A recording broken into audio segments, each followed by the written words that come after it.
Nashik road येथील बिटको महाविद्यालयातील शिक्षक, कर्मचारी व विद्यार्थी यांच्यावर झालेल्या भ्याड हल्ल्याचा जाहीर निषेध. गोखले एज्युकेशन सोसायटीच्या नाशिक रोड येथील बिटको महाविद्यालयात विद्यार्थ्यांच्या वादाचे पर्यावसन वाद मिटविण्यासाठी प्रयत्नात असलेल्या महाविद्यालयातील प्राचार्य, कर्मचारी, शिक्षक व विद्यार्थी यांच्यावर हल्ला झाला. या घटनेच्या तीव्र निषेधार्थ आज शुक्रवारी महाविद्यालयाच्या प्रवेशद्वारावर उपप्राचार्य, सर्व विभाग प्रमुख, प्राध्यापक, शिक्षक, शिक्षकेतर कर्मचारी व विद्यार्थी यांच्या वतीने निषेध सभा आयोजित करण्यात आली.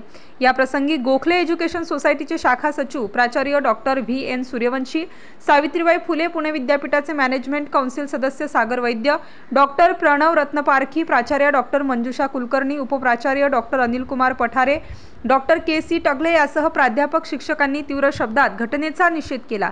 सर्व शिक्षकांनी व विद्यार्थ्यांनी महाविद्यालयाच्या प्रवेशद्वारावर निषेध व्यक्त करून गुन्हेगारावर कडक कारवाई व्हावी अशा तीव्र भावना व्यक्त केल्या.